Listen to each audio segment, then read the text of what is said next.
Mm-hmm.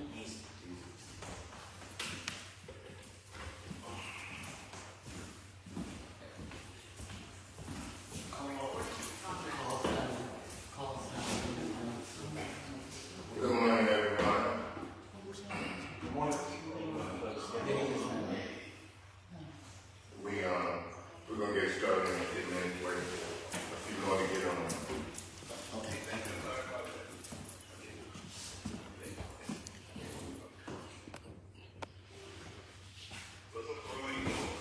I'm doing fine, Mr. Mitchell. How you doing? Let me look at my camera. He said to see it and talk. I thought he told me he could see call, but it might be just I see myself. See it's coming from. ask him, can he see you come? He might be just coming. Can you see me? Can you see the camera? You see me? This camera's not on. That camera not on. Yeah, if you don't want to be on, like you can keep that camera on. Well, then so when they come on to do their You presentation. just turn it. Okay. So you don't even need this. Okay, no one need it.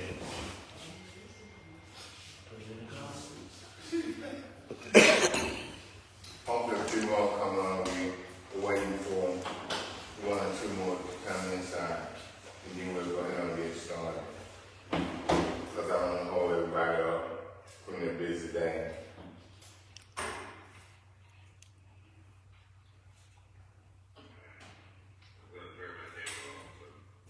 You ain't got to turn your camera. You want to stay on. Yeah, I know.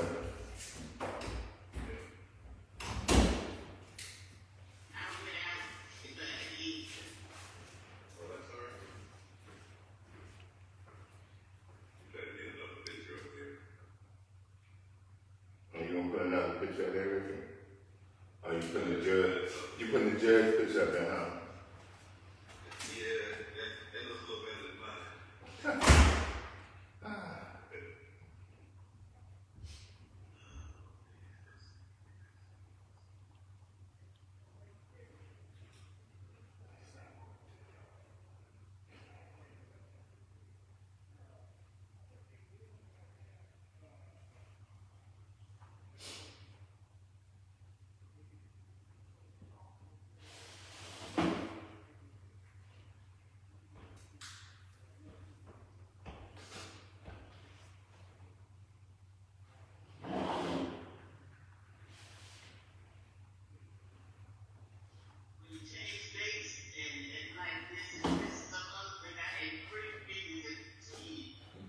Yes, it does.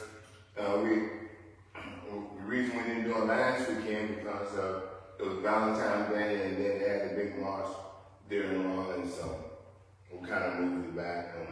We kind of sorry that we had to do that, but we try to do what we can to get it people on as we can. Did you do the Bronx last Saturday? No, I did not make it, but I think, did you go? What's the window? I don't know what we started the march on Wednesday. Some of us, one of our members started the march on Williamston.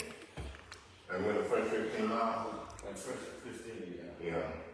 So they started on Wednesday, did 15 miles on Wednesday, and so we went back Thursday to do the second 15, and then on Friday we're going to do the final 15, and then next Saturday we're just going to be right there in Walston.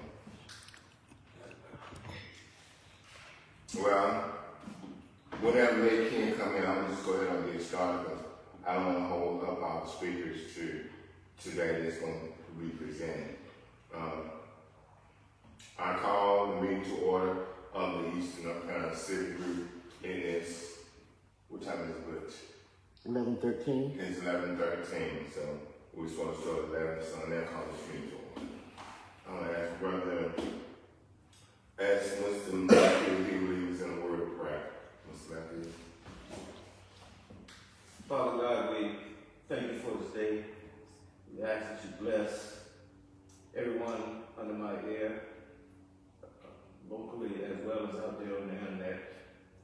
We want to thank you for all you've done for Eastern North Carolina. We ask that you bless the state of North Carolina and you bless the people of this nation. give us your favor and allowing us to present something this morning that will benefit all of our communities. We thank you for your grace, we thank you for your mercy, but above all, we thank you for your Son, Jesus Christ. Amen. Amen. Well, again, I want to welcome everybody for coming, being with us this morning. We got a lot to go over. We're going to get some good information, so I will not prolong welcome, but I'd like to welcome the two individuals that's going to be with us today. Thank you for taking your time out of your busy day to come and be with us. It's Mr. Walston, and Mr. Smith. Davis. Mr. Andrew Davis. So they will be presented today, so I want to thank them and welcome them here to our meeting. The objective of the Eastern North Carolina Civic Group is to provide equal opportunity for Black American minorities and low-income people to participate in politics, social, and economic procedure of government. And so we're here so we can speak for the people who don't have a voice. That's the main thing. Roll call. Our secretary not here, so we'll pass that. The agenda, approve the agenda. We can't do that. Nor the minutes. I don't have any remarks at this time. We don't have any candidates here today, so what we'll do, we'll just go ahead and let the young men that's supposed to be speaking. We got some people coming in. Good morning. Good morning. Come on in.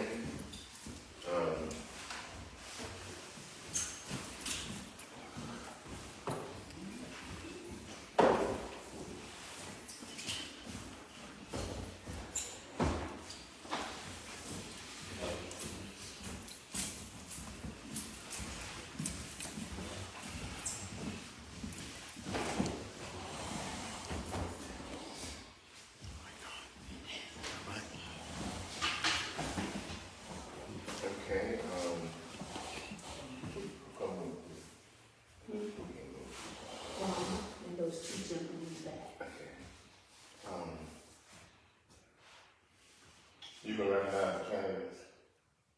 One of you are candidates, right? I'm a candidate, yes, sir. Okay. It's time for you to spill your spiel that you want to spill to us today. Before you get off, my name is Carl. I'm the first vice president of the Eastern North Carolina Civic Group. This is my third vice president, Ms. Smith. Good morning, Vanessa Smith. And then on the end is the second vice president, Mr. Moses Matthew. So we thank you for coming out and giving us a little synopsis of yourself.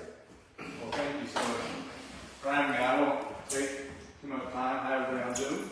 I'm James Whalen. I'm an attorney and I'm a candidate for the Court of Appeals, statewide race. So it'll be all on everybody's March 3rd ballot. If you haven't voted yet, I hope you will vote in the primary. I'm one of the part of a small group of North Carolina attorneys who've been fighting to protect our rights in these high-profile cases. I used to be in the State Department of Justice, where I fought gerrymandering, stood up for our public schools, and held domestic abusers accountable. And last year, I was part of the legal team that defended Justice Allison Rinks's victory and stopped that dangerous attempt to steal an election. And if you follow the attempt to throw out 67,000 votes, including military votes, and overturn the results of the election, we put a stop to it. And I'm very proud of the work we did, but it's not a long-term way to protect our rights. The only way to protect our rights is to figure out a way to win these statewide judicial elections.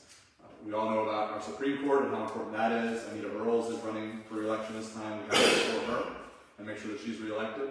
But the Court of Appeals, which is the intermediary court, handles about 90% of the cases. It's a very small group of cases that goes to the Supreme Court. So the Court of Appeals is also very, very important.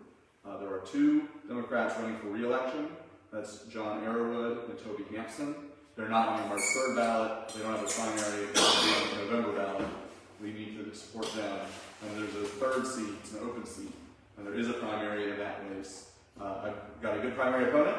But I think the reason we run so much early support is that our lives are under attack, and we need people who have that type of background on our board to protect our rights.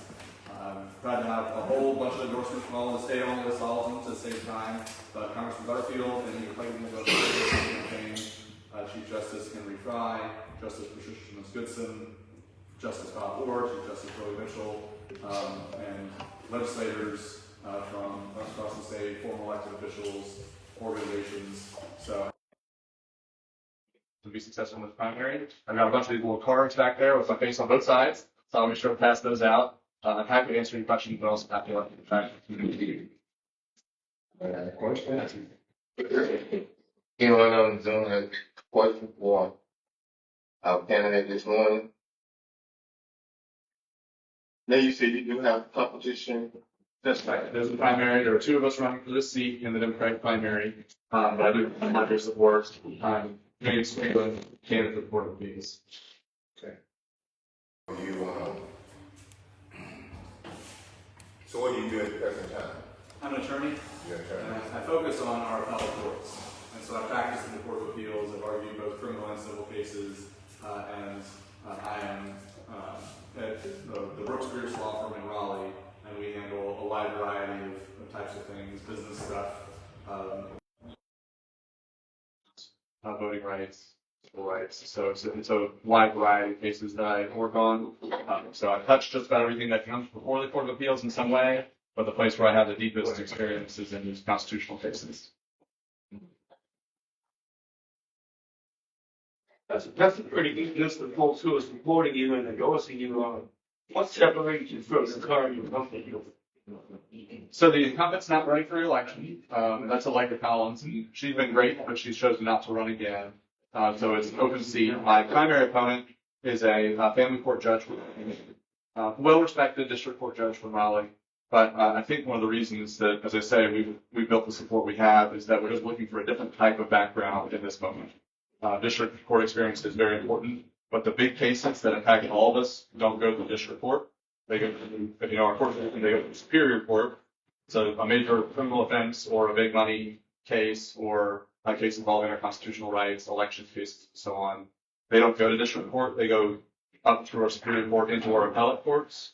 I have Court of Appeals experience, particularly with these types of cases that impact our, whether our kids get a decent education or whether our votes count or whether we live in gerrymandered districts. That's the type of stuff I have experience with. I probably have more experience with, custody and stuff like that, which is also very important. But in this moment, I think what we need most is people who've handled those major attacks on our rights, because the attacks are coming every day, and we need a court battle. So if you get elected, how many Democrats will be on the court that you're trying for? So there are only 3 Democrats on the court. All 3 of those seats are up, and those are the only seats up. Okay. So best case scenario, we hold on to our 3 out of 15. It's not a good situation. 3 out of 15. 3 out of 15. Wow. But if we do our work now and we can defend these seats in 2028, 5 seats are up, all Republican held. There's an opportunity to gain the majority of the Court of Appeals and on the Supreme Court. The issue is that the reason it's gotten so bad is that Democrats have lost every Court of Appeals race since 2018. And it's not for lack of good candidates. We've had really good candidates run, but they are partisan races now. I think a lot of us think they should not be partisan. These are judges. They should be nonpartisan races, but they are partisan races, which means that we have to give voters a decision point between the Republican and the Democrat. We got to be able to explain why the Democrat is good and the Republican is not a good choice.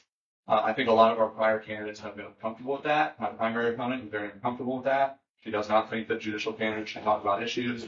She does not think they should talk about the current court majorities and what they've done wrong. I just think that if we're going to win, we need to try something different. And Allison Riggs showed us that you can run with integrity and be true to your values, but also clear with people about the damage the current Republican majorities have done, the damage that a Republican opponent would do if he were elected. And because of that, we're able to, persuade swing voters to come back to the Democratic Party on these judicial races. They're voting for Josh Stein, they're voting for Roy Cooper, and then they get down to the judicial races, they vote for the Republican.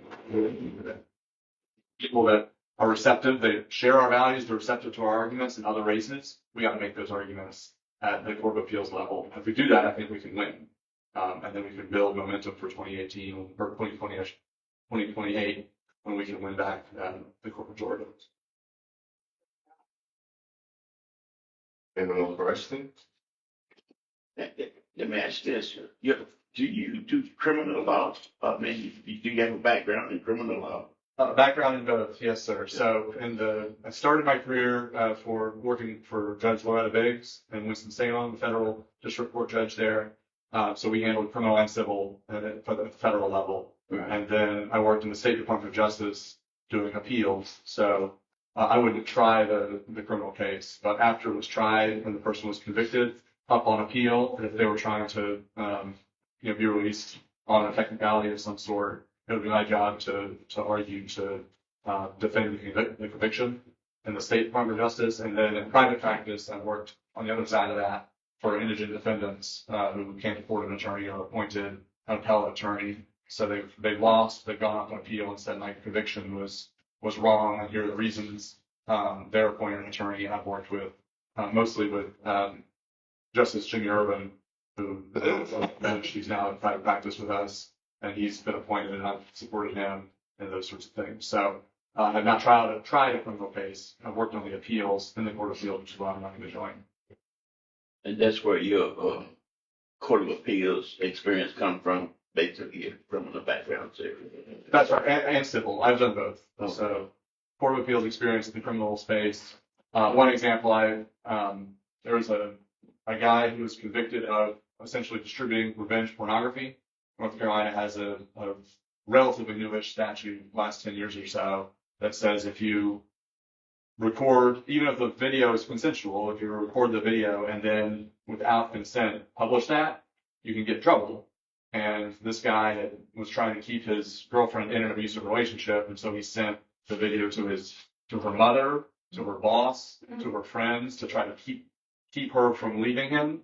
And so he was arrested and convicted. And on appeal, he argued that he had a First Amendment right to spread that stuff around, but that was free speech, and he was allowed to do that. And so my job was to make sure that didn't happen, that the conviction was affirmed, and that across the state, law enforcement could continue to prosecute people who did stuff like that. And we won. And so that's sort of how the appellate system works there.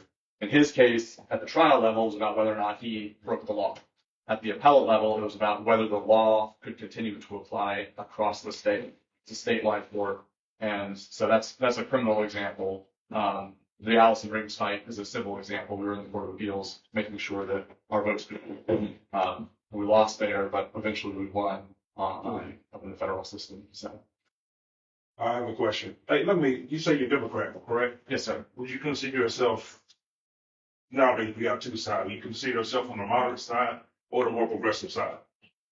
That's a good question. I think as far as, I'll put it this way for the court. I think that we have had Democrats. There are two competing priorities within the court system.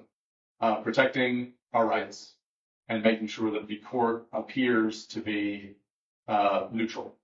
And sometimes there's overlap, right? Because a neutral court will protect our rights. I think the Riggs case is an example of that. The only way to throw out votes in that case was to decide if we're going to help out the Republican.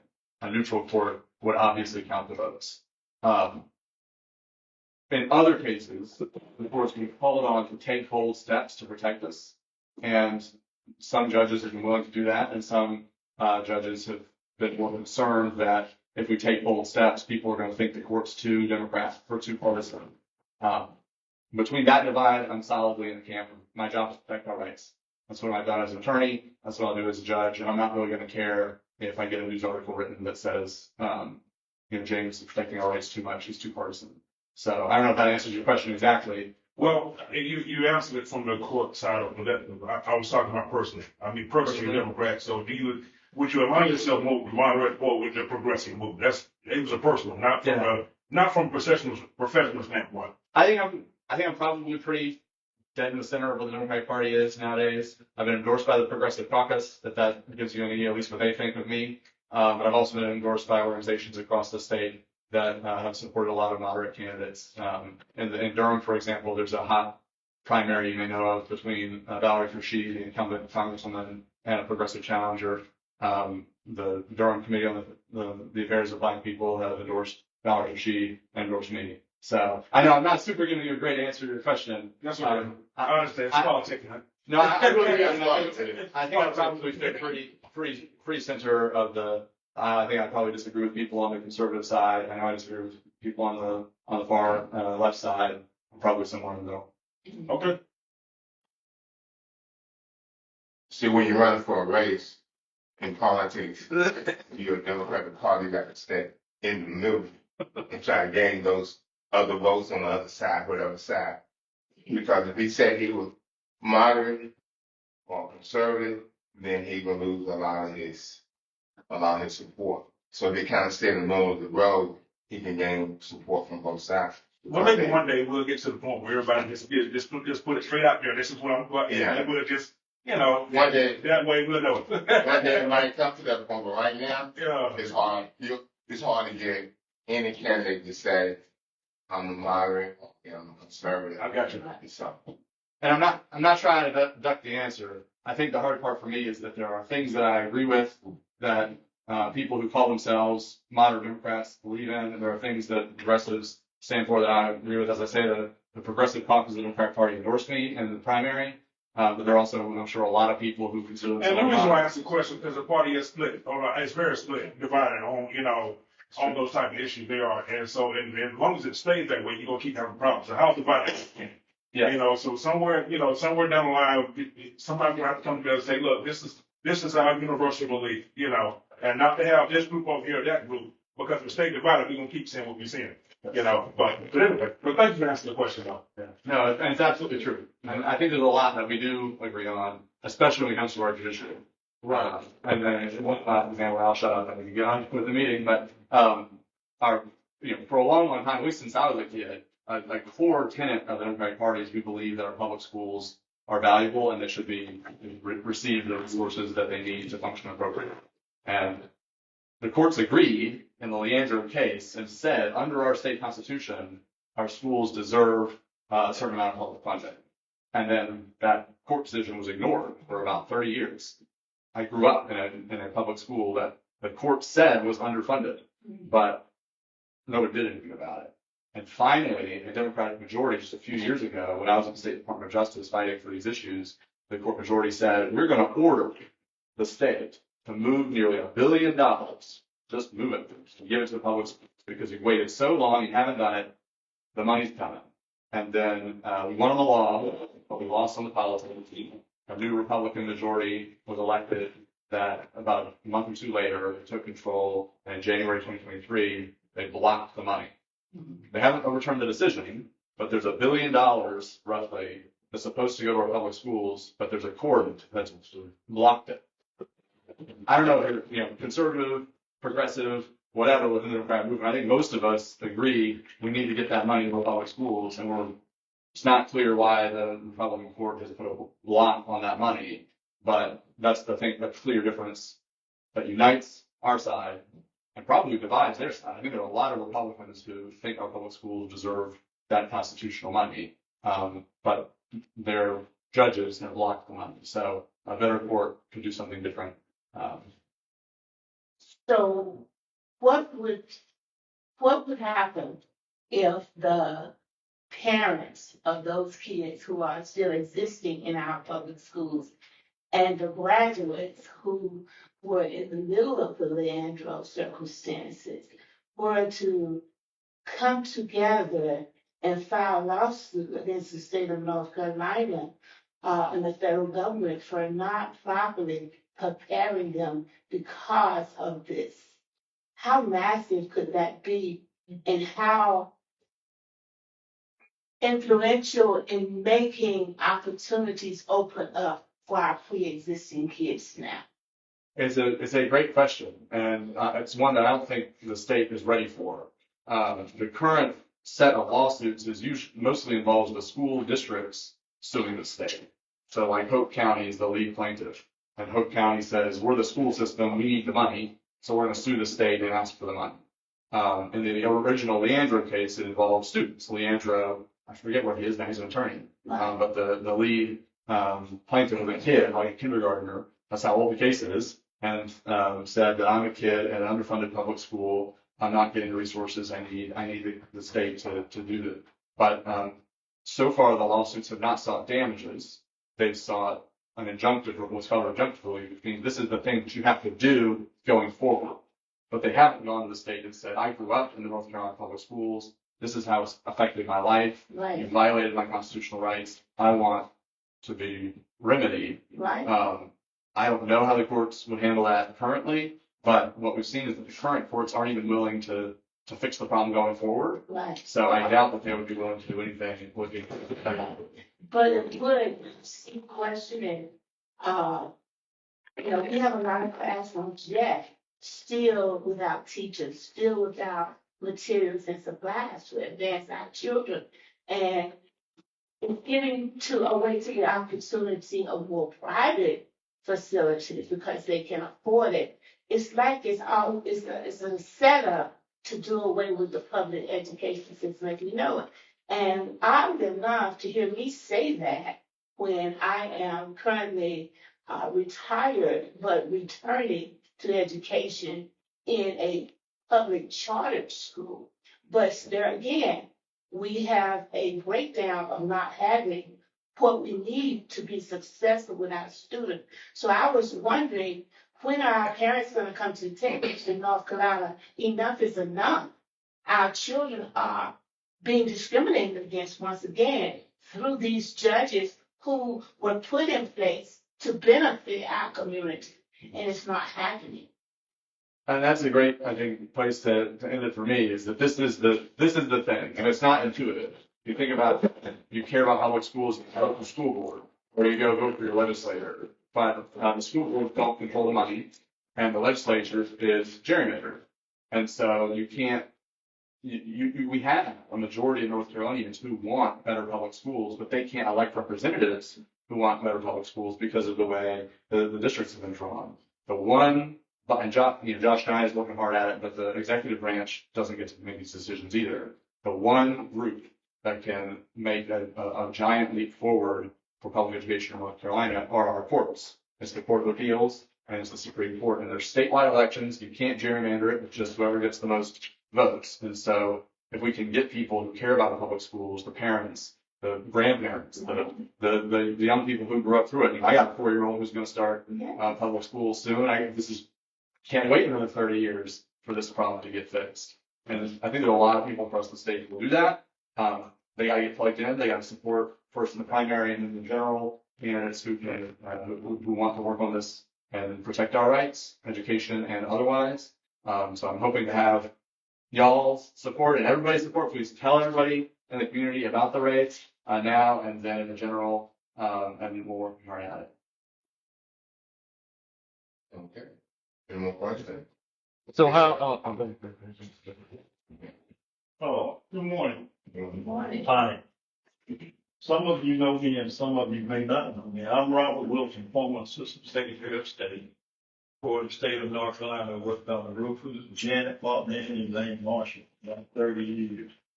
In 2016, I ran for Lieutenant Governor. And I'm here in another capacity to discuss something else, AI. But I've known James for many, many years. We could never choose a better person. Forget the candidacy, but a better person to be on the Court of Appeals than James.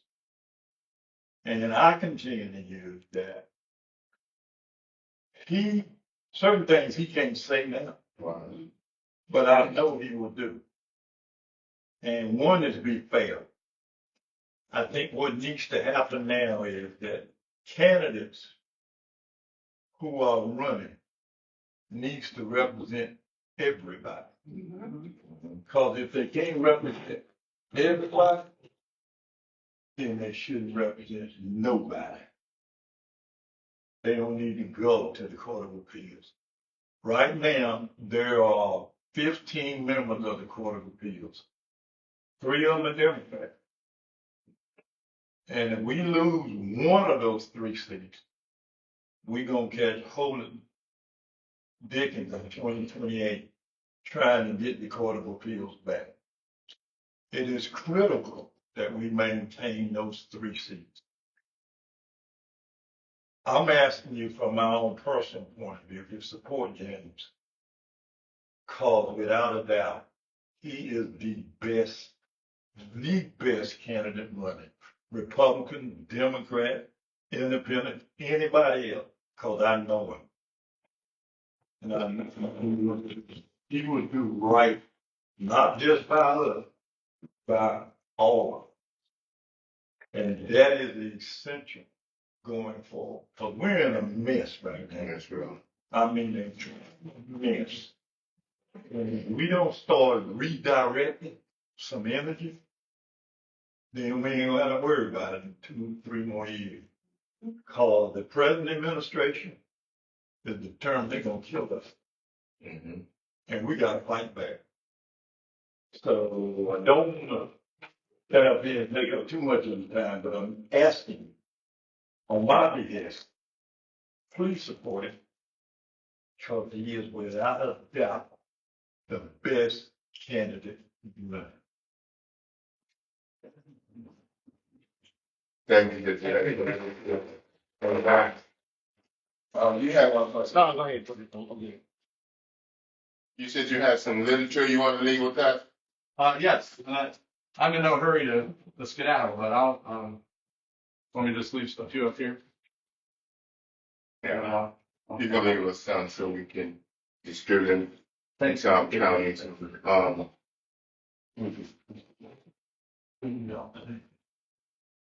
We thank you for coming. We got your confirmation that you were from be here, and we really do appreciate you coming and explaining to us exactly your position and what you are trying to do. We as a civic group cannot endorse a person, but what we can do, we can get our members, educate them on your behalf of what you do, and see can we gain their support to support you. Again, thank you for coming, and I hope you have a lot of success. Thank you so much. Like I said, I voted, and you got my vote. Thank you. Thank you. And I'm over there small this morning inside this room. There's a lot of heat and mouth in this room. I'm coming from the Lake Gaston area, which is a large population of Henrico, North Carolina, Gaston, and on the edge of Halifax County, which is Roanoke Rapids and Enfield area. So it was good to hear you, so I can take that message back to my people. Thank you. And we represent 23 counties, so we got a large following, and we're trying to do our best to educate everyone the importance of getting out to vote. Well, thank you. Again, thank you. We want to hold you no longer because I know you got another meeting to go to. Yes. But we said Thank you for coming. Thank you for coming. Thank you all so much. And I do hear, in fact, I don't think my contact is on there, but if anybody has any questions they didn't get to answer, I'll leave some cards back here. It has the email and the list. Thank you.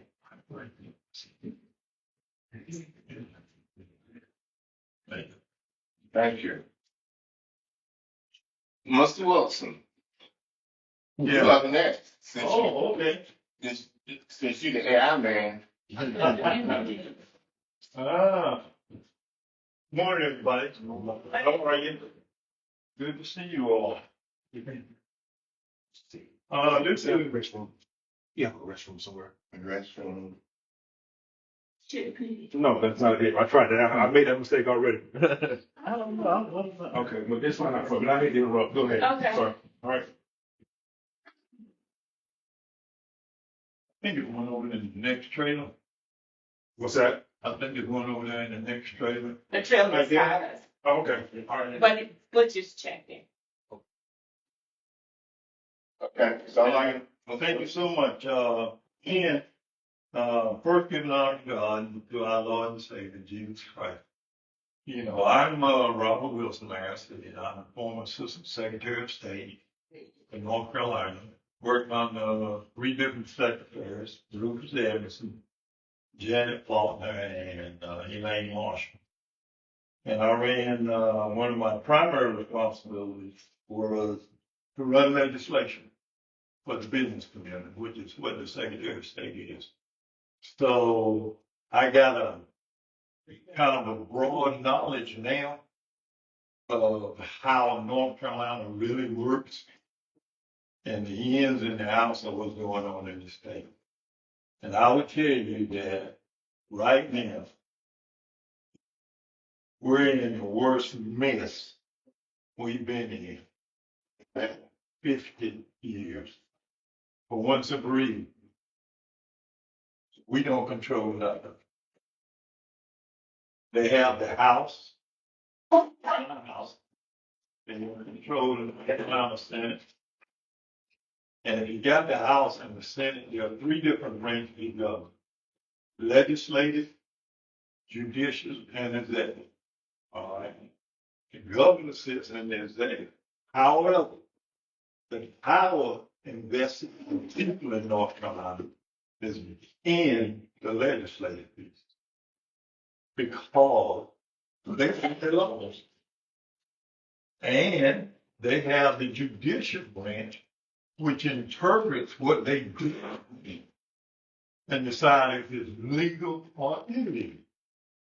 And if it's illegal, they can rewrite the law themselves, send it back to the General Assembly for their approval.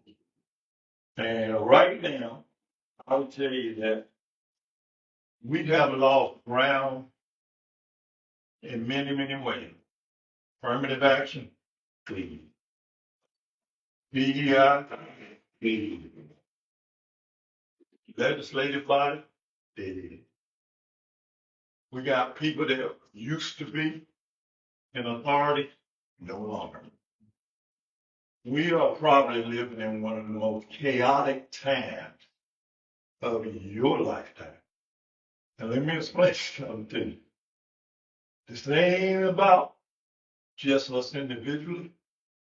This is about all of us collectively.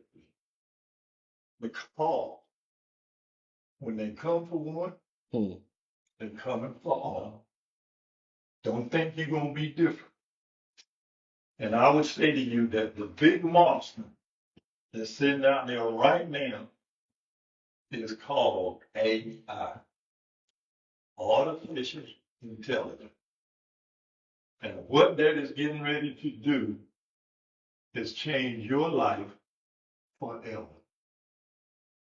It is that monster, that 2-headed, 3-headed, 4-headed monster that's going to change how humanity works. It's just that powerful. And understand that AI didn't just creep onto the scene. AI has been creeping along for the last 25 years. In fact, from 2000 to 2024, AI did away with about 194,000 jobs.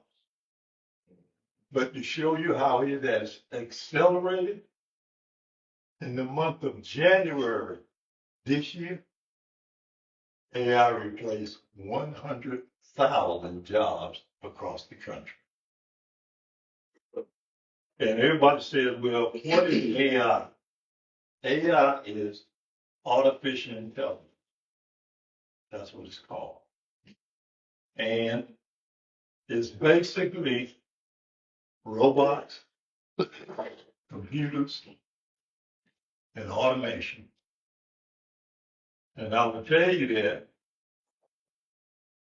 if you can program enough information into a computer,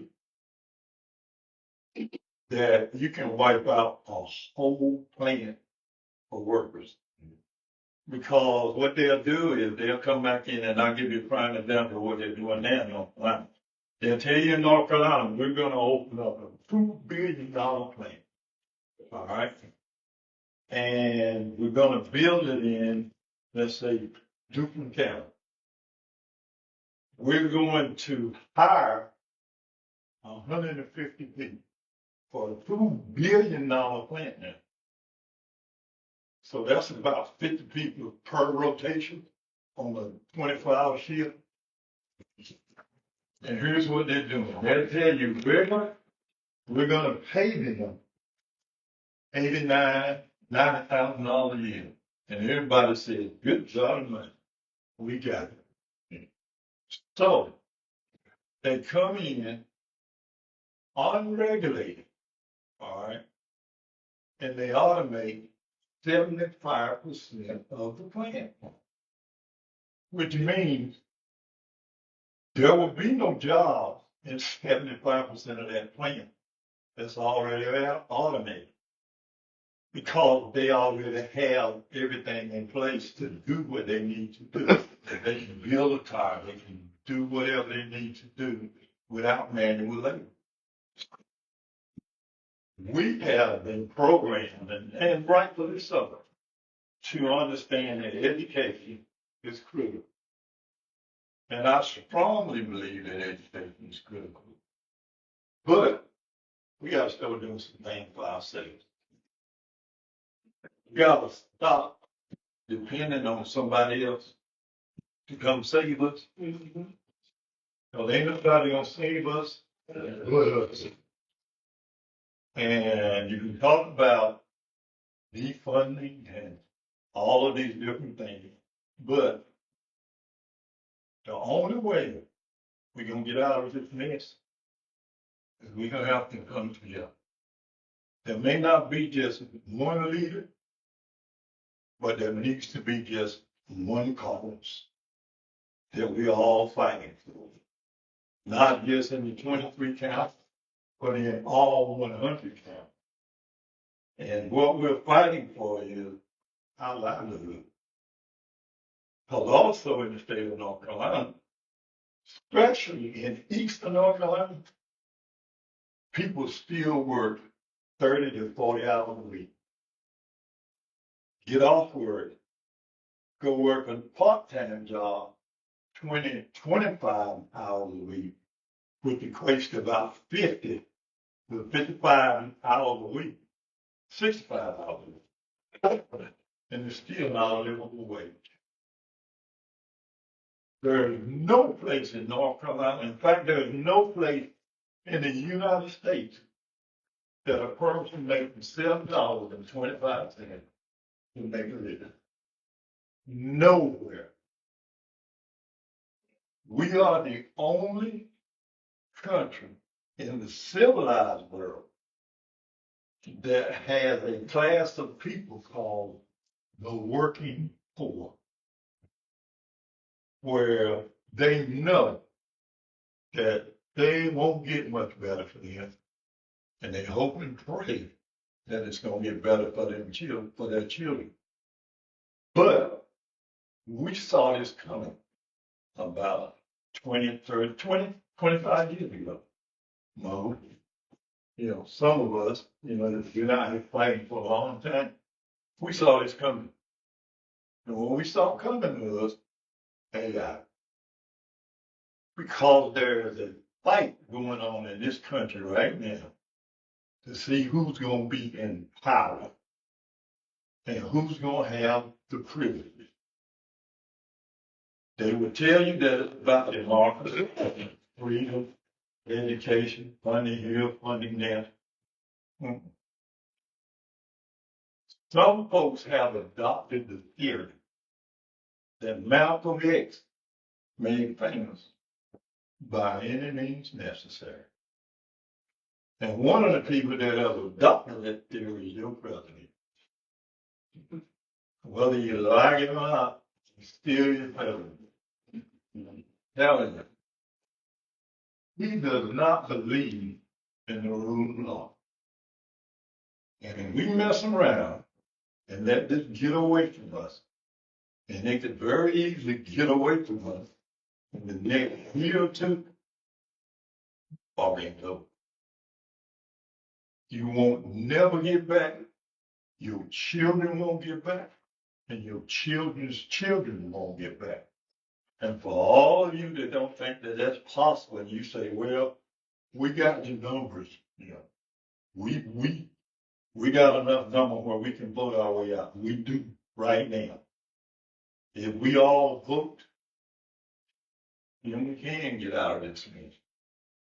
But I would also tell you now, because I went to Fayetteville State University, I was a history major, pre-law major.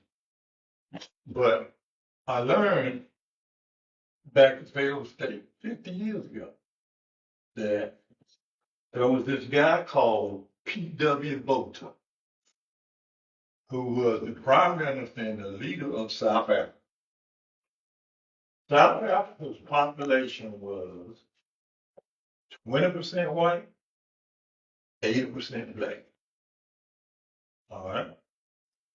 They control the 20%, control the 80% by doing three things. And what I'm going to tell you, I want you to mark this down in your brains forever. Number one, they control who got educated. What are they doing there? Trying to make sure we don't get educated. All right. They control who voted. They wouldn't let black folks vote in South Africa. It wasn't until Nelson Mandela got out of prison and said everybody in South Africa is going to vote. And they made it a law that everybody had to vote. Black, white, blue, green, whatever.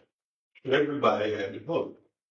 So he was able to become the president of a population of 80% black, 20% white. And white folks in South Africa have been trying to figure out how they can keep the assets that they stole from us. And folks in South Africa, black folks are saying, no, we got to go do this legally, but we're going to do it. We're going to get our inheritance back. So Dust comes along with your new president and says that they're all being eradicated and being killed. BS. They're just trying to get back and control what they used to have. All of our state. Now, as far as that third one, right now we talked about education. We talked about voting. But the most important one is access to capital. Money. You got to have money in this world to do anything you want to do. They understand that. That's why they're controlling your salary. Who's going to get a loan? Who's not going to get a loan? Who can buy a house? Who can't buy a house? Ain't got nothing to do with your credit. They determine, still realize, that who is going to get a house and when you're going to get that house. All right? And if you get too high, what they'll do is say, okay, we'll shoot up the property tax. They shoot up the property tax. You sit there on a fixed income on a house you've owned for 30 years. Now you can't afford to pay the taxes on the house. And after about 3 years, they come in and take the house. That's wrong. And we need people sitting up in the legislature that understand that. I think personally that if I worked for 30 years and paid off my house, I should never pay another tax. Ever. Until I die. And my family coming behind me that will inherit that house should not have to pay taxes on it either. Because it's been paid for 4 or 5 times over. There again is AI, how it's creeping into the picture. Because what they do is they'll take data and statistics, pump it into a computer, and let the computer decide. And here's the kicker to AI, what I see it, and still believe that's going to be most critical. If, and they're going to do it, because it's deregulated right now. There are no regulations on how you can handle automation and how you can handle AI. But I'm telling you, it's gonna come a day. And it might be in our lifetime, it might not be in my lifetime, I don't know. But there's gonna come a day when they teach computers how to talk to one another. And when they do that, understand they have just created another species of human being that can eradicate all of us. So I want to leave you with, I'm going to sit down because I'm talking too much maybe anyway. But there are two things I would like for you to do. And if you don't want to do it for yourself, you do it for two of my best friends, James Steele and Fred Yates. Because we talked about this for many a time.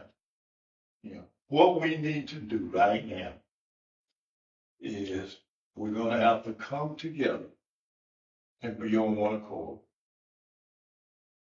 It is critical right now because of all the things that's going on in the world, climate change, people losing jobs, everything that's going on in the world.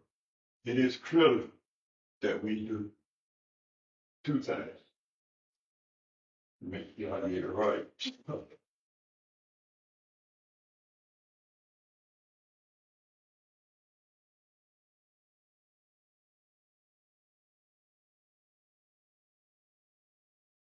Number one, I'm asking you, I'm pleading with you, go home, talk to the folks in the community, and let's try to increase our voter rolls by 7 to 10% before the general election. Because there's going to be some hanky panky in this next election. They didn't just go into Fulton County in Georgia and take the voter roll just for the hell of taking it. There's going to be some stuff going on across this country where you're going to be sitting there wondering, how in the world did we get here if we're not very careful? And the only way we can be careful is we got to outvote them. And number two, I would tell you, I'm asking every pastor in Eastern North Carolina, because Eastern North Carolina has the richest soul of any part of the state. I'm asking every pastor to do just one thing. I'm asking every pastor to go and buy, him and his congregation, go and buy 1 acre of land. Just one. 2 if they can afford it. But in buying that 1 acre, 2 acres of land, I'm asking them to put on that a community garden. So let me tell you why I'm asking them to do that. And I'm asking them to do that every year for the next 20, 30 years. Let me tell you why.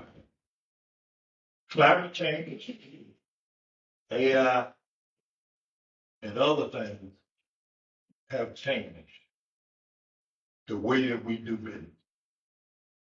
In the next 10 years, there are 7 different continents.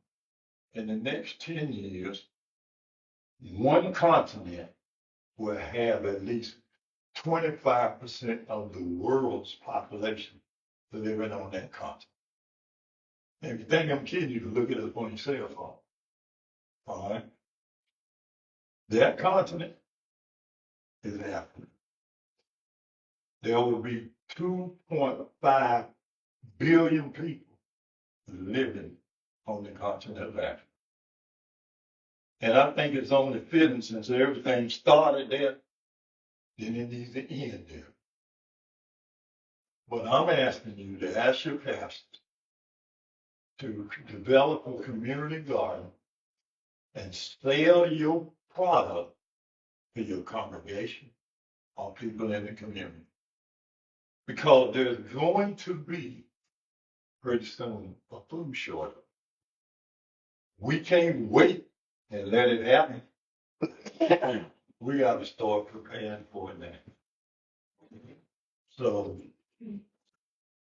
I'm pleading, I'm begging, that we do that because we got to take care of ourselves. And remember, without a struggle, there is no progress. Any questions?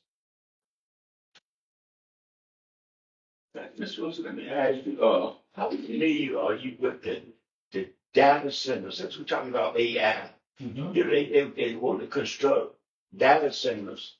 There's been a lot of pushback on that. Have you done any research in that area? Yes, and I will tell you that data centers for a small community is not a good thing. Let me tell you why.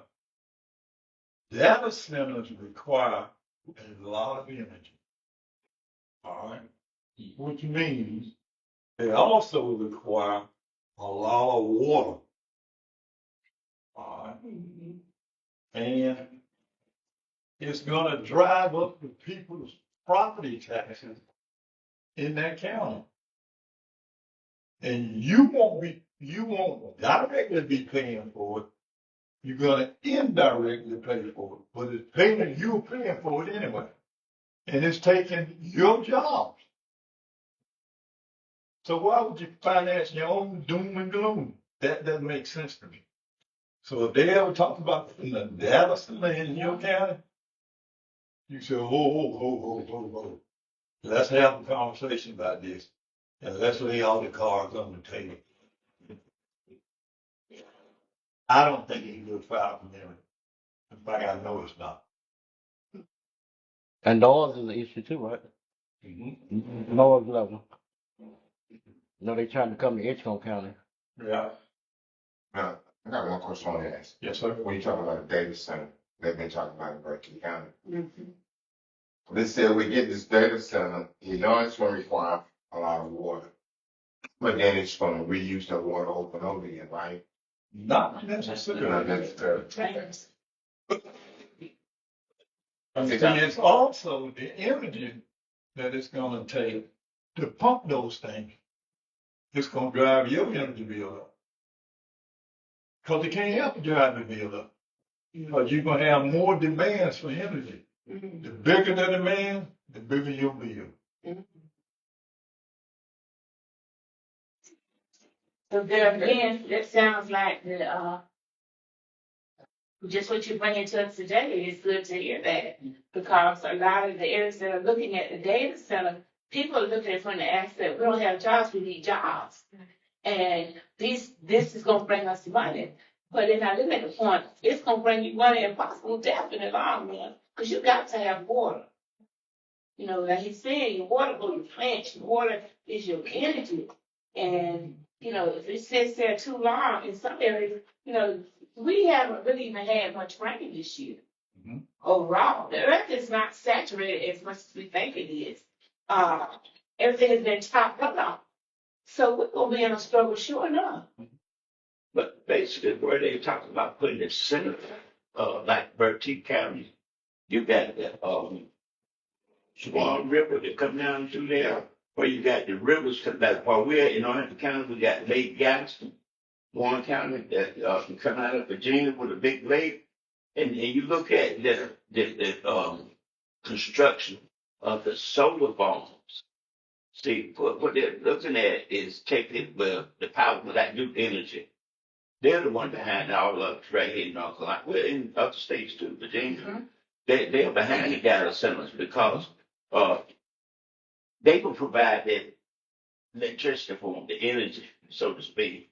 And then the people that's doing the solar farm, they looking at provide energy to do energy, and it just kind of like a snowball effect, so that the water filled computer, he has a bit of computer filled with water and still operated. We talk about electronics operating through water. And see, that's what the data center gonna do. And then they're gonna take all the, they're gonna build these big centers. They're gonna be a center that's the biggest time place here. All these computers in here, then they're gonna take half, well, pretty much half of North Carolina population or data, all of it's gonna be right there at that center. And they go, every time we cut a light on, cut a light out, we go out the door, they go no, because that's what that data center gonna do to us. We talk about AI, and we get on the computers and use AI, chat GPT, doing all this stuff. Like it's a game.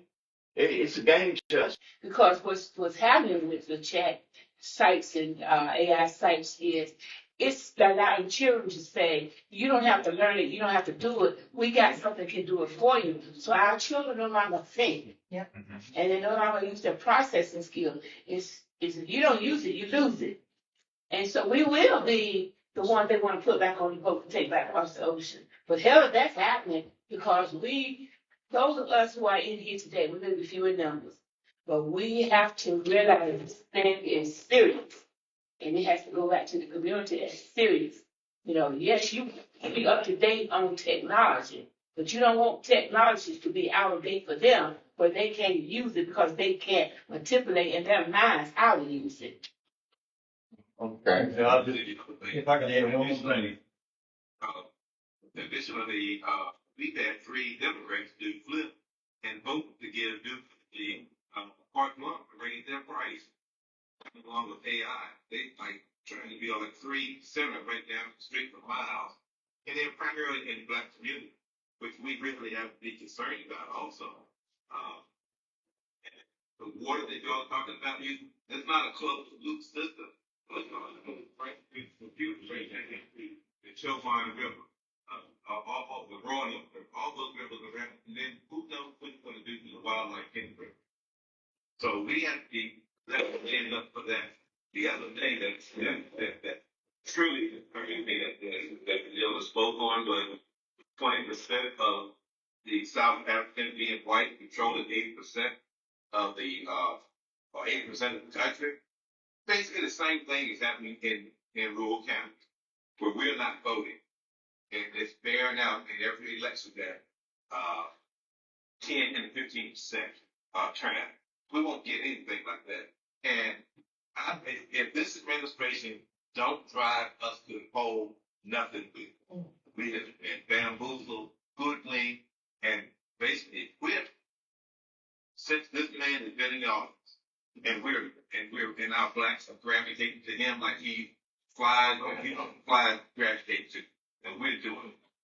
And it's appalling that we can't get him to the poll. That's what's really appalling to me. Well, I think they lost confidence. Vote everything down. They lost confidence in our black leadership. That's what it is. Decimate. Because the light bill's gonna go up, your water's gonna become contaminated, and whatever comes back through that system after it goes through the AI system, the ions are gonna be taken out of the water. The water won't have the same flavor, the same taste, the same health benefits as natural water does. Now, it won't be the spring water. So, that's my soapbox, and I appreciate the information, and we just got to get out, vote, and encourage our people how to do that. I've tried. We told it doesn't matter. Trump gave him a check last time, so they are hell bent on making him president because they think he's gonna give him another check this time. He hasn't, and he won't. He shows you what he wants. He shows you what he thinks of you. He cut out all 300,000 black women out of the federal government. It's like we're gonna be at right at the beginning of the inauguration, and it's been going downhill, and our unemployment has been going up. Now he won't let the Labor Department release actual data on the employment. He fires everybody that tells the truth. So everybody's gonna start lying to him, and nobody holds anybody accountable. This country, if we don't stop it in this midterm, I don't know where we're gonna end up. And that's my view. Thank you, Ricky. Thank you, Mr. Wilson. We spent a little bit of time with your information well presented, well taken, and we're gonna make note of. We'll try to do the things that you asked for. Thank you so much. So we got 2 more presenters, and I want them to be able to do their part, and you're welcome to stay for their presentation. Okay. Well, thank you, Mr. Wilson. Thank you. Yeah. Okay. To the gym. Let's talk. You're gym today, or how y'all want to do it. Now, who's connected already? Thank you connect. You are, okay. You stand where we want to. You stand right. Yeah. Good evening, everyone. Good evening. My name is Dennis Walston, and I am founder of a company called Omnistrusture. Two of the biggest problems or issues. Two of the biggest problems or issues in education is number one, students achieving low grades, which generally leads to a higher drop rate. And number two, teachers not getting paid. But what if there was a company or business that has been designed to solve both issues? Well, there is. It's called Not Slow Academy. How it works is I have a team of engineers and educators, and we work together. We go inside of the classroom, we look at the teacher's roadmap or their syllabus or whatever they're teaching. We create these tests. These tests have a point value of 1 through 10. Each point value test equals $10. So a 1 point test is $10, 2 point test is $20, all the way up to a 10 point test, which equals $100. Students can sign in through their school. They can pay for the test. If they get a B grade or higher on these tests, they can use. Excuse me. Ms. Bird, would you mute your phone, please? Yes, I'm going to, but I forgot. Thank you. So, after the student purchases the test and take the test, if they receive a B grade or higher on that test, they can use those points towards their final grade. Also, every test that is purchased for that teacher class, the teacher gets 20% of every single test that is bought, whether that student passes that test or not. So my company gets a percentage, the teacher gets a percentage, as well as the administrator gets a percentage, and the school gets a percentage. And these teachers can use their earnings on whatever they want to use it on. They get a check at the end of each semester. The first check will go to them in mid-January because it takes time to average up all the money that the teachers have put for their class. And then it also gives them another check towards the end of June. It's either the end of June or the beginning of July. So it allows students to be able to increase their final grade, but also it allows teachers to earn a bonus at the end of each semester. This is what it looks like.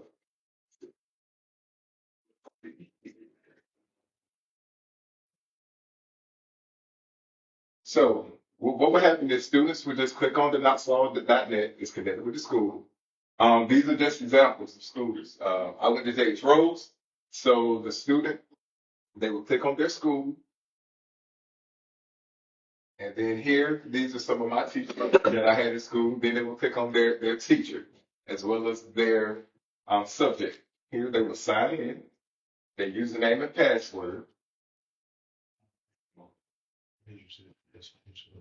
And then here is where they would choose what test they want to. So for an example, I'm gonna go back now.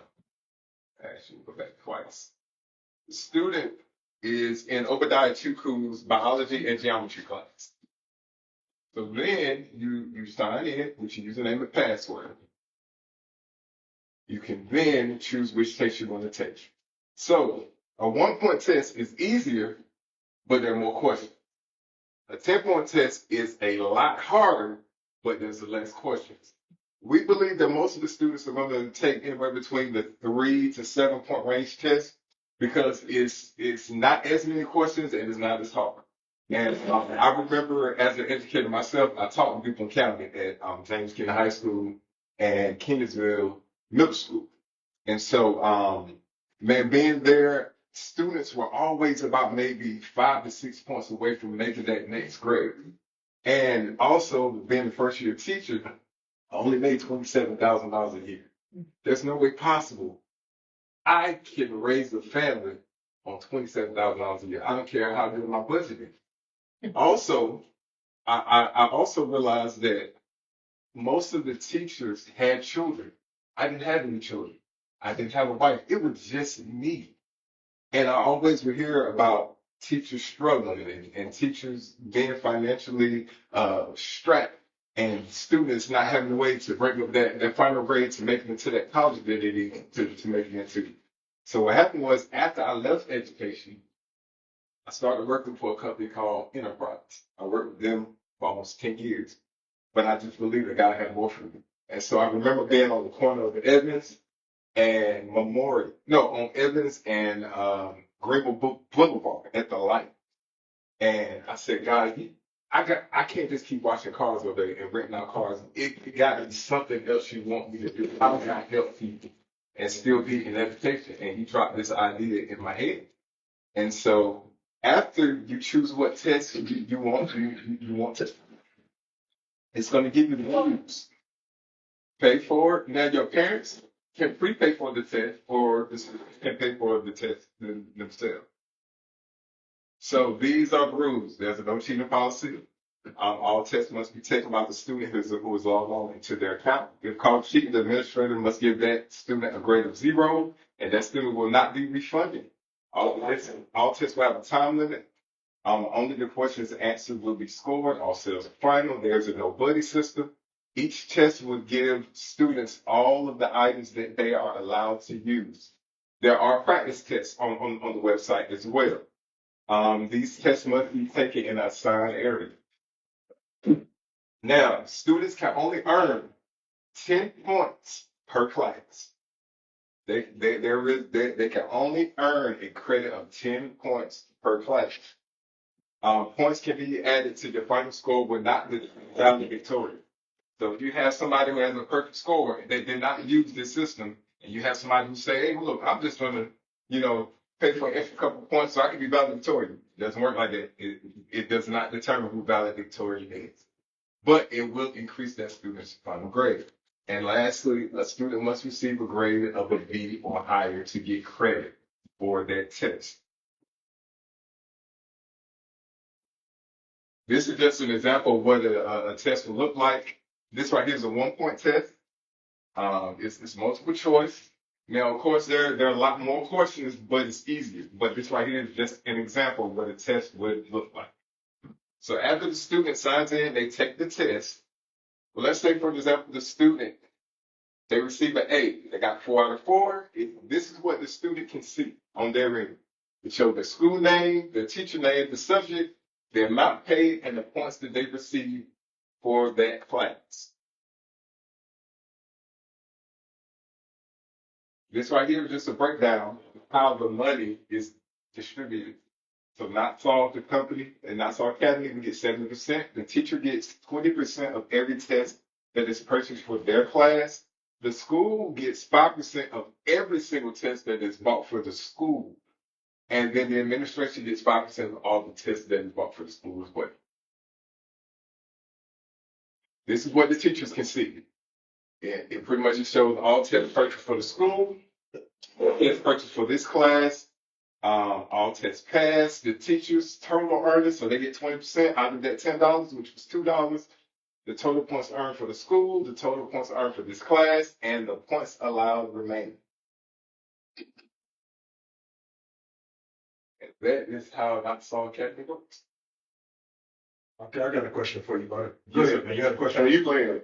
You got it. Okay, how many people do you have? Is there a way to distill how many people you got participating in your program?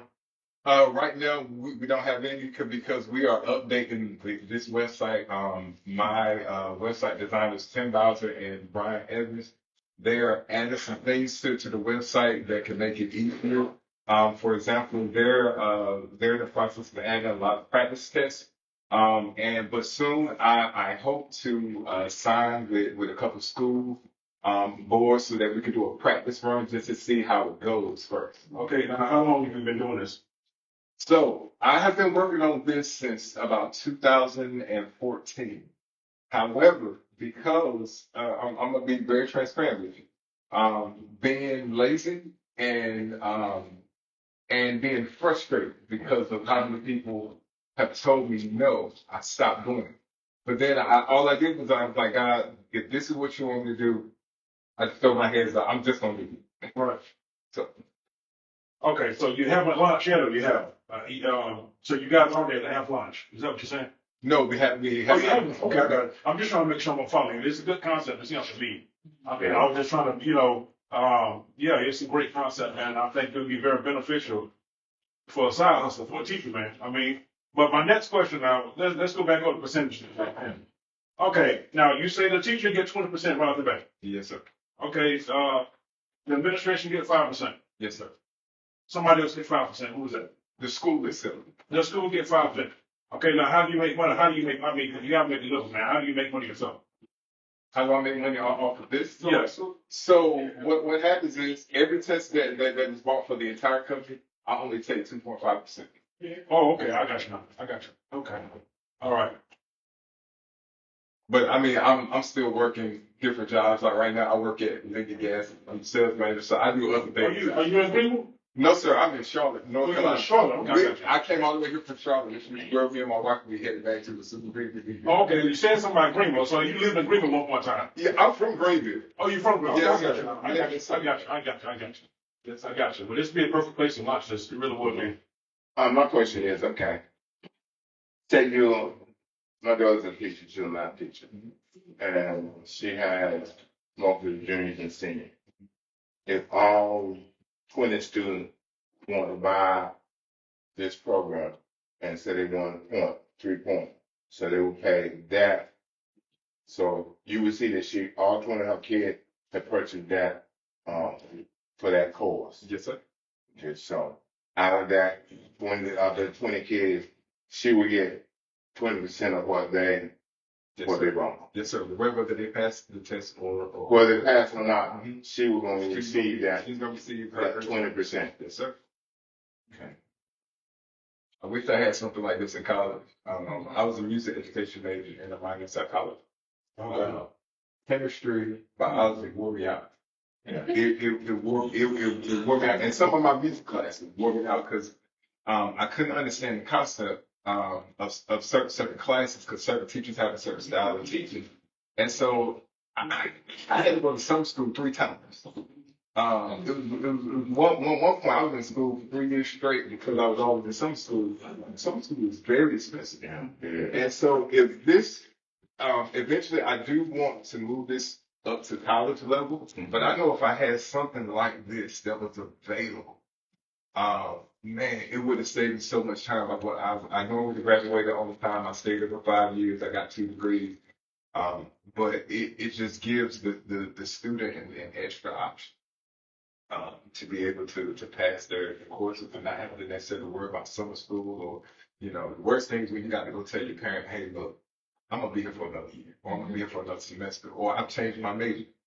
And once you change your major, maybe a lot of people have to start over again. And so,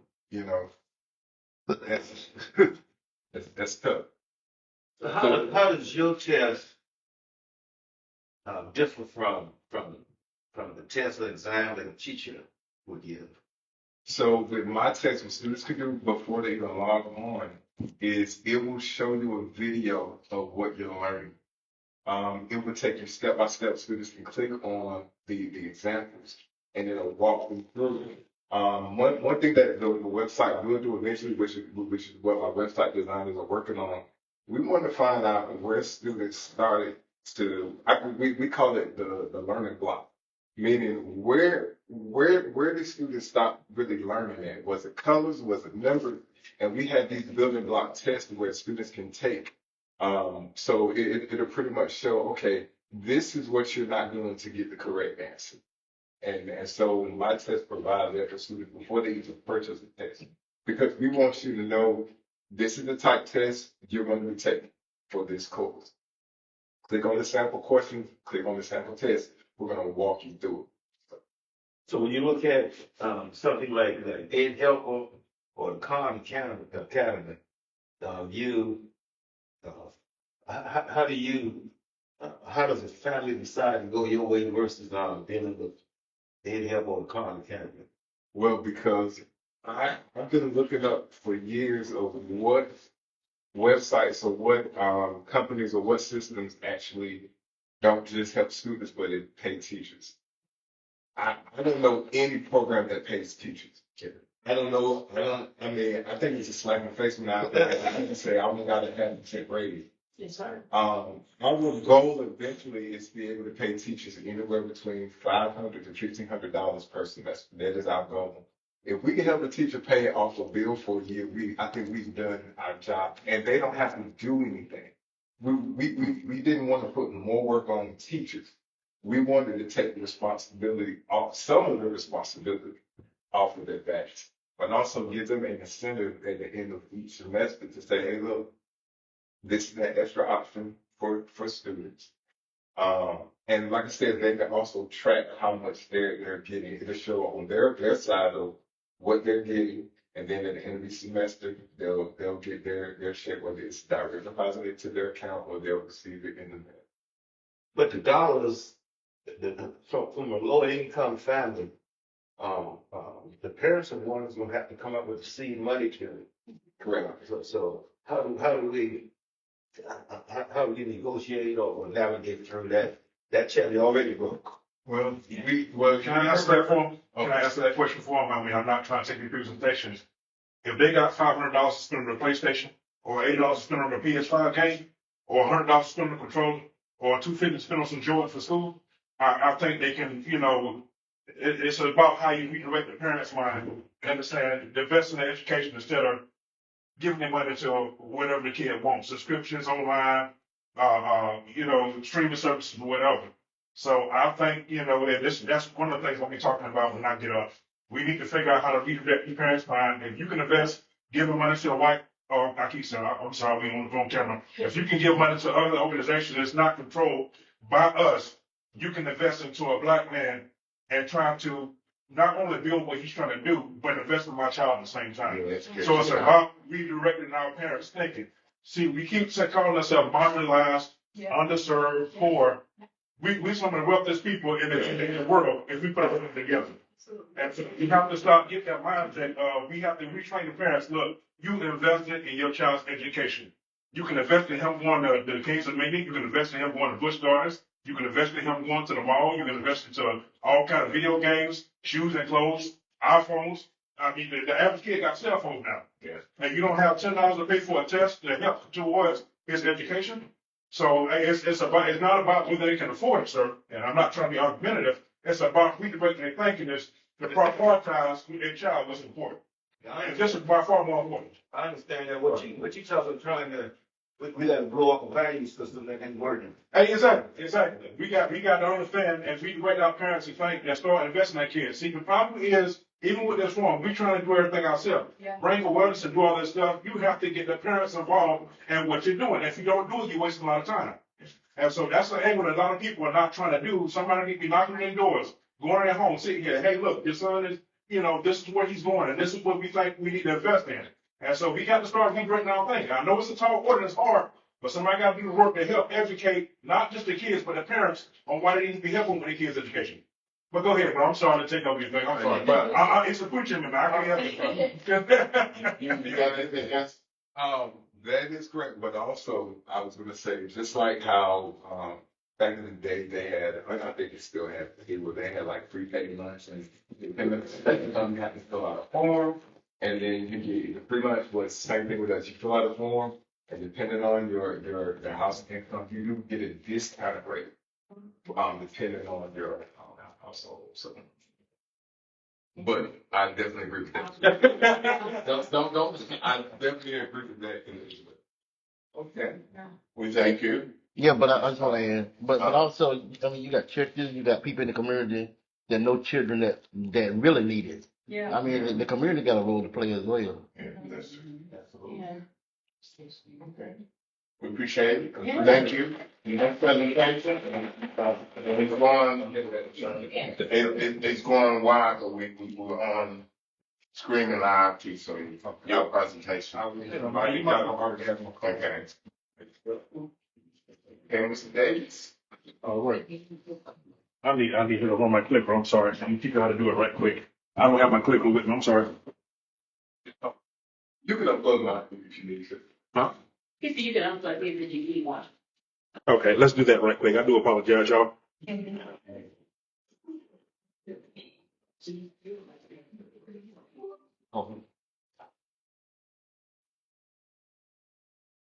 You got to put it.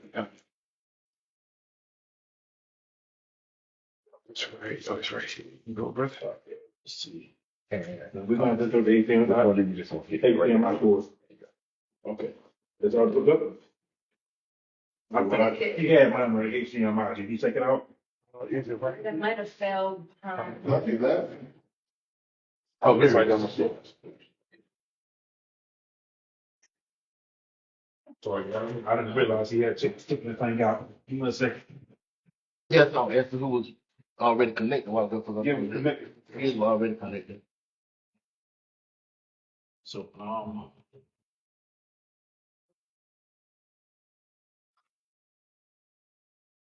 So far this morning, we've had 2, 3 very good presentations, so we're going to have our last one. We should be out on time. Again, thank everybody for coming. Thank everybody for working with us. We're trying to educate everybody that we can. And the last presentation was real good, and we thank Mr. Walston for coming and doing that presentation.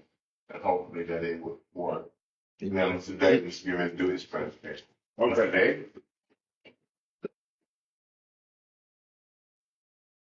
Okay, thank you so much. My name is Andrew Davis. And I started this, I had the same type of testimony you got. This is something God got in my heart years ago. But you know how you get ready to start doing something, you know it's going to take a lot of work. You're not really concerned. You just don't have the energy. You got too much other stuff going on, but it just kept nagging me. So as of January 1st of last year, I started a nonprofit called NUMDA, okay? And the short is National Urban Minority Development Association, and that's our website that's up there. And what we do, we focus on education enrichment. We focus on making sure our Black kids are reading on grade level, those who are not reading on grade level, those who might not be in the right grade, those who, just need tutoring, or those who are doing good in class, but they're falling behind because they don't have the help at home. It could be a number of things. Maybe the mom is working 2 or 3 jobs and she will have time to help them with homework. So we try to assist in those type areas. Okay, and again, it's called the National Urban Minority Development Association. Now, right now we focus on the kids. But later on, we're going to move into adult services as well, trying to help people who not have their GED or didn't finish school or whatever the case may be. Okay, all right.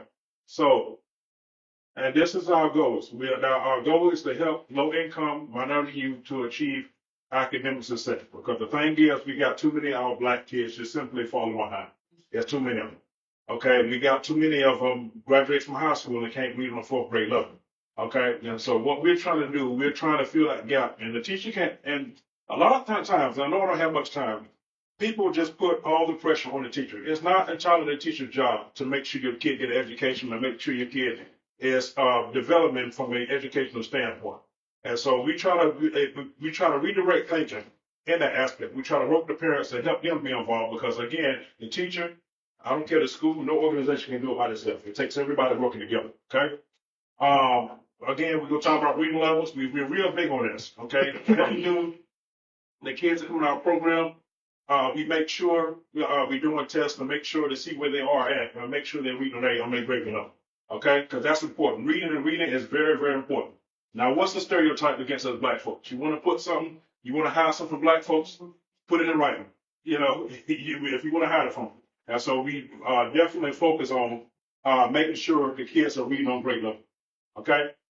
Grade placement. We focus on making sure the kids that are not in their right grade, not just the kids who fell behind, but the kids who have been pushed along by our system that's not in the grade that they should be in.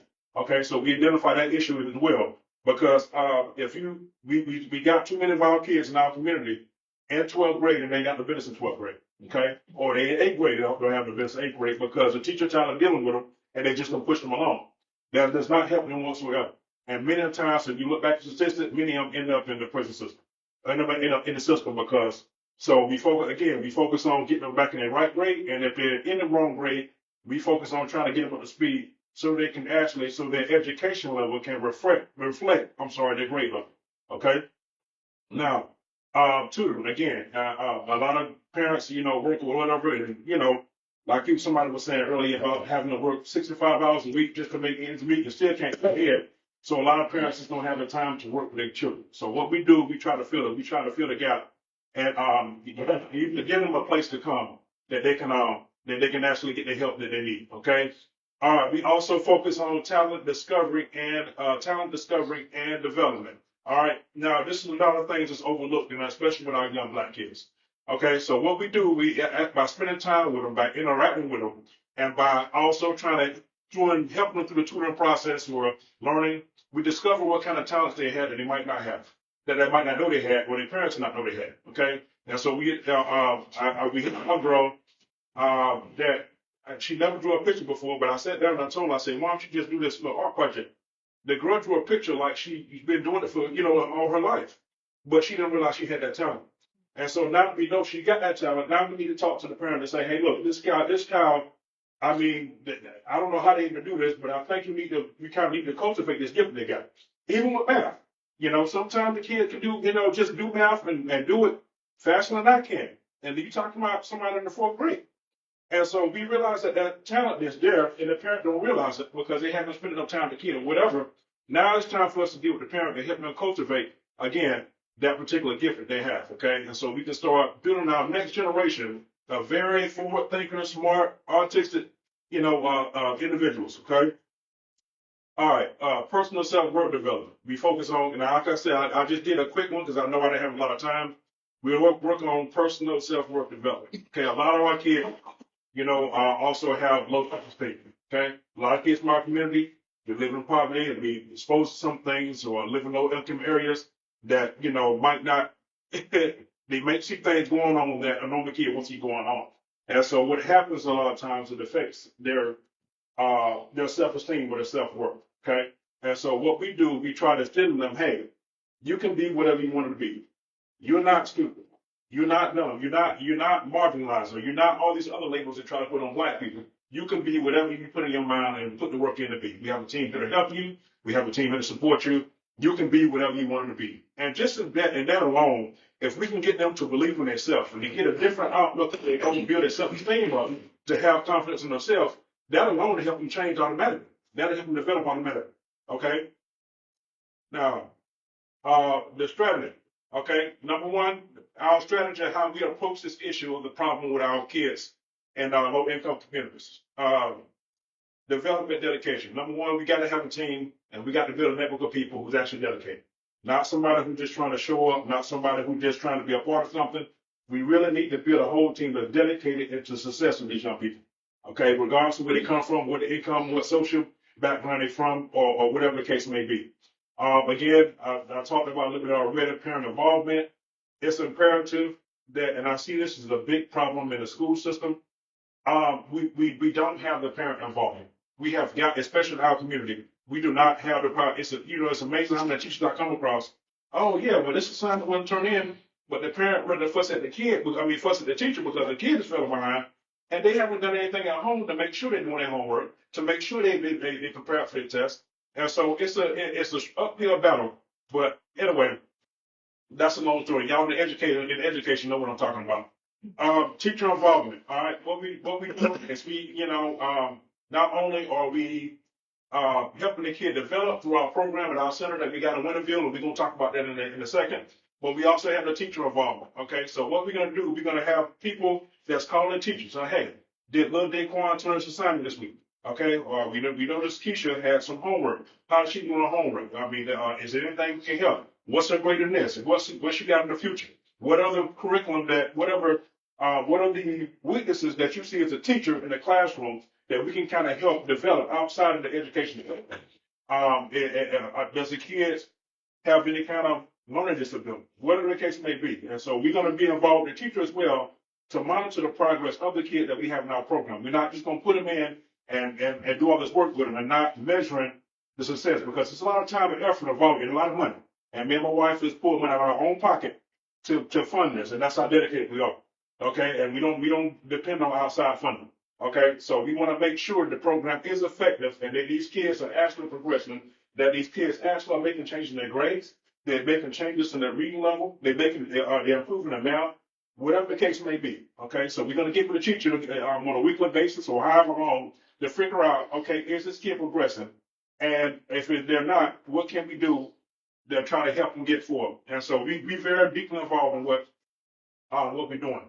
Our relationship building, again, we build relationships with the teachers, we build relationships with the parents, and we also deal with, like he said, we're involved with people who they may be in their church community or whoever it may be to build relationships. Because about, as we always say, it takes a village, to do this. It can't be just done by one person. We talked about the success tracking and the community involvement. Okay, what we're going to be doing in the future, we're going to be holding different community gatherings or events, and we're going to be making awareness of what we're doing, and hopefully, from a community standpoint, we can begin to gain the support. Okay, now our facility is located at 4125 Old Town Road, Unit B, Winterville, North Carolina. And again, we focus on learning activities. We let them play games. We got a lot of technology.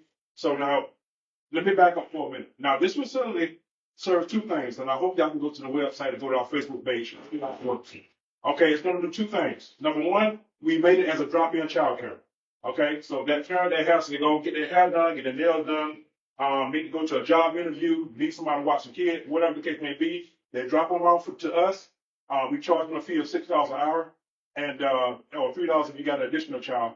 So that first child will be $6, so each additional child will be $3. And we got a whole facility of games, air hockey, basketball, video games, whatever you can, puzzles, whatever you can name, we got it in there. Okay, and we also do like I said, we got a lot of technology interactive with our activities as well. We got enrichment stations that promote art and expression. Okay, we got an art room that we have there. We have a movie room for them to wind down some. And that's what the logistics of the multifunction drop-in. The multifunction drop-in. It's designed to do two things. It's designed to fill that gap for somebody who needs temporary care for their child. And number two, it's a pipeline for us to gain access to those children to find out who we need, who we can help for our program.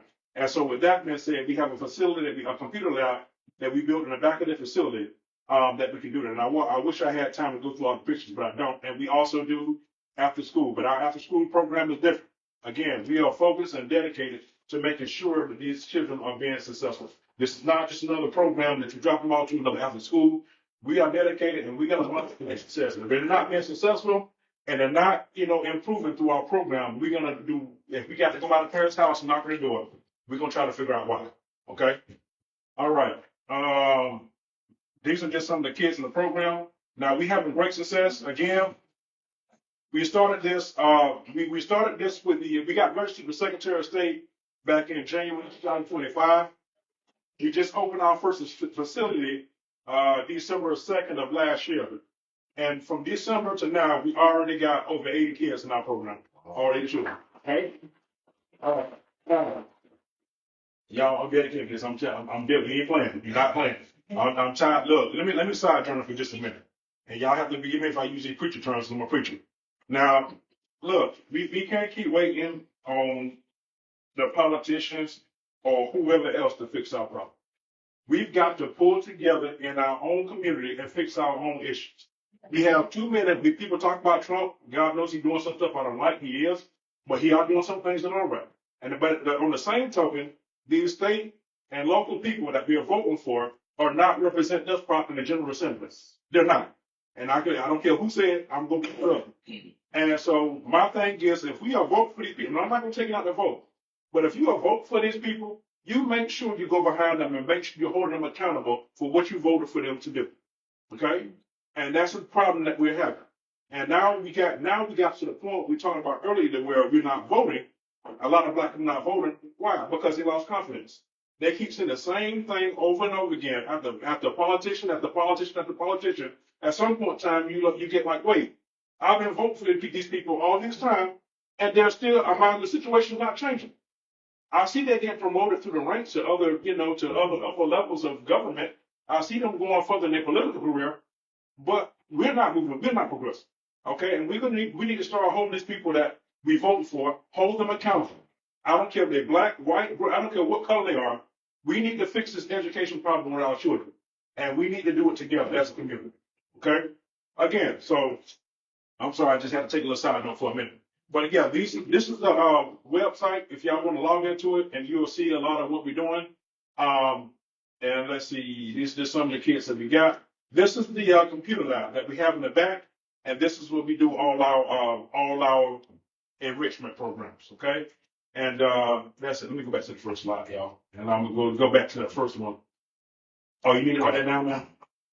Go ahead. Okay, no, I can go back to it right quick. Let's go back to it right quick. And while I'm doing that, does anybody have any questions at all?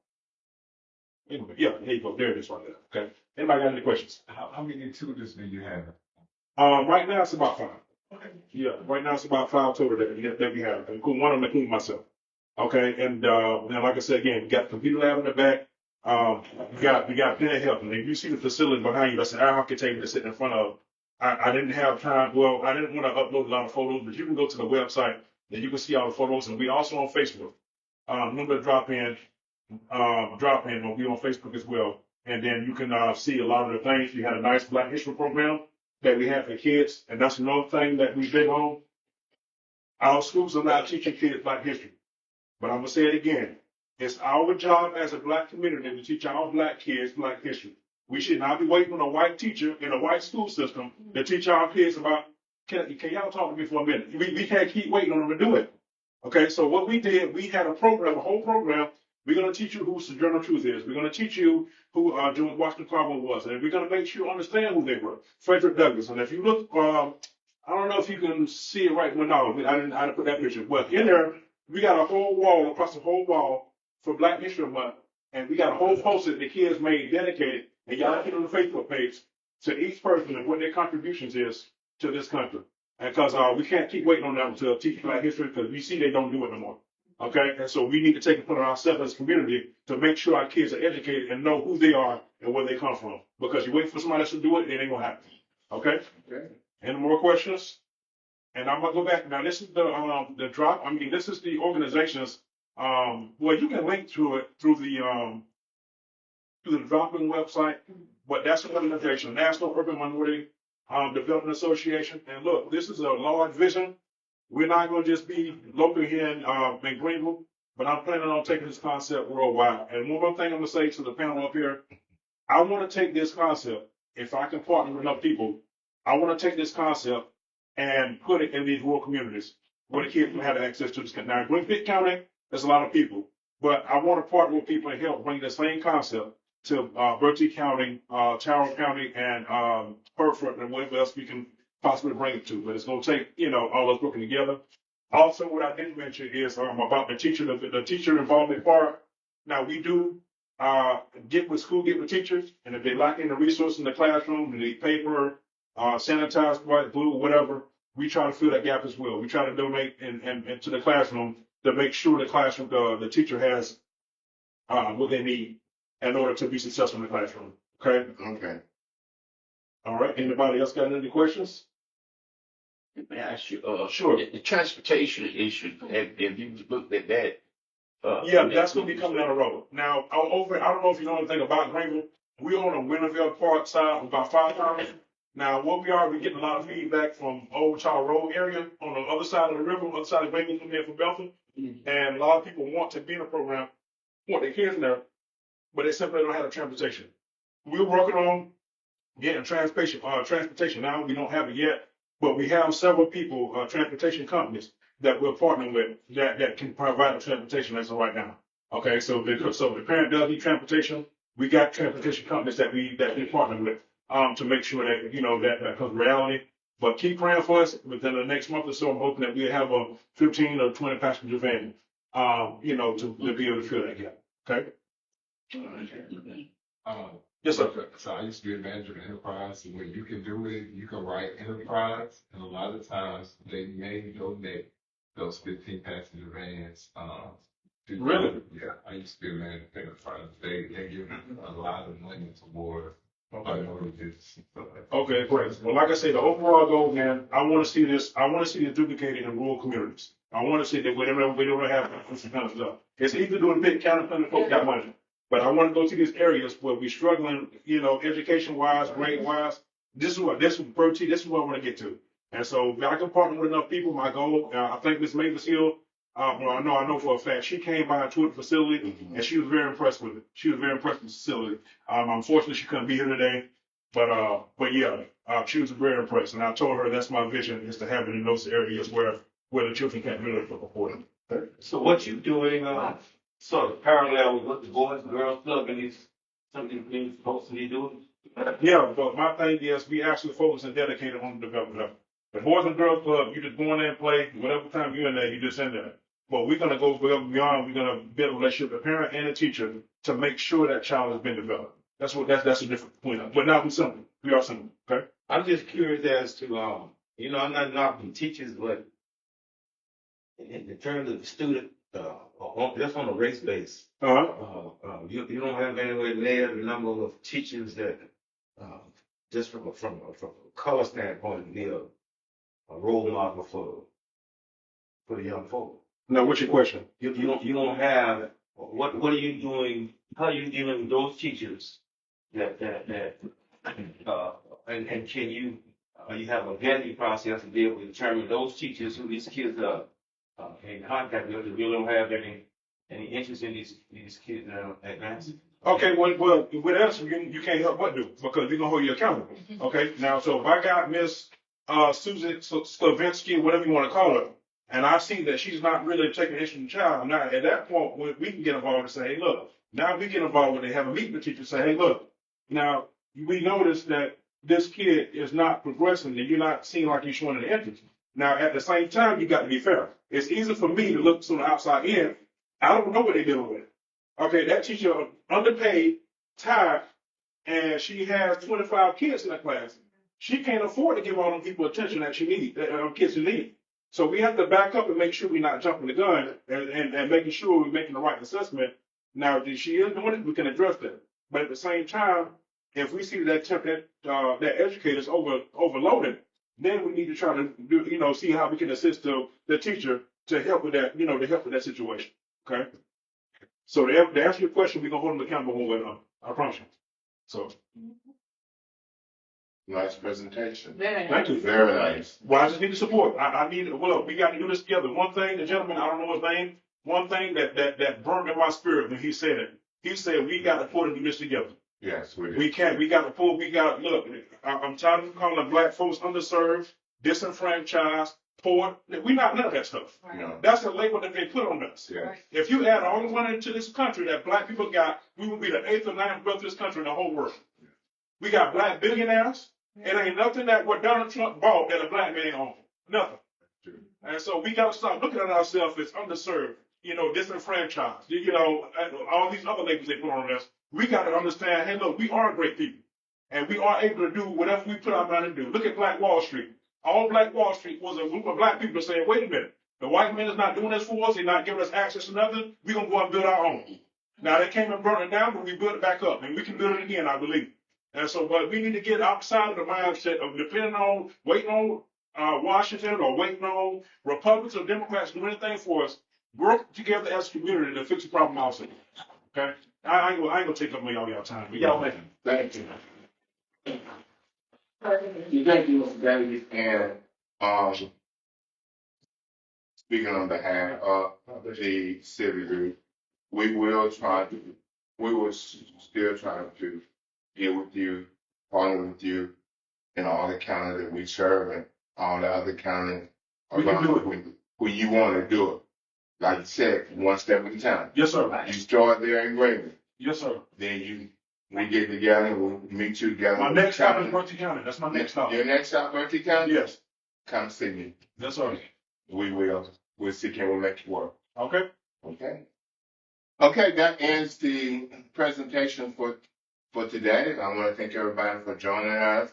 I hope y'all learned something. I know it was well educational to me, and I just hope everybody else learned something. And Mr. Davis and Mr. Walston, we may want y'all to come back again and give us more information on your project, because everything you spoke today, our kids need it. Yeah. Every child needs it, but we need it the most. Again, thank you. Mr. Moore, you got anything you want to say? Yeah, I'd like to be able to encourage everyone to try to understand where what part of the value system is missing that has to be.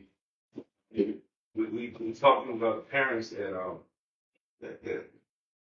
not focused on what needs to be focused on to help the young kids go from one level to another. So one of the most difficult things in life is to try to understand why your neighbor don't see things the same way you do. It's all about value. There should be some core values that's common to all of us that will bring everything up. Well, for one thing, to answer your question, I think that if enough people don't see that people care, and what I'm saying now, if you just show somebody you care, that's gonna open the door. I'm not saying you're gonna always be able to change everybody, but people want to see somebody that genuinely cares. If that parent sees somebody that genuinely care about their kid and is concerned about them and making phone calls on their behalf, if they see that, the parent gonna automatically, not all the time, but sometimes the parent will say, hey, look, if this outside person who I don't know, who I'm not doing anything for, can do this for my child, I want to do something.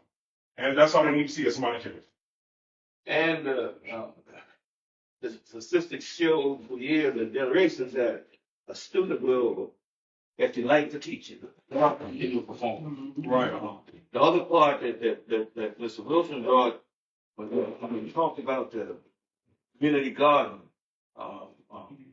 when they got rid of the SNAP program, community garden and that whole UNC Chapel Hill, that whole organization, things went away. So we really need to focus on growing our own garden, because what you see and what we're eating every day could be classified as ground up food.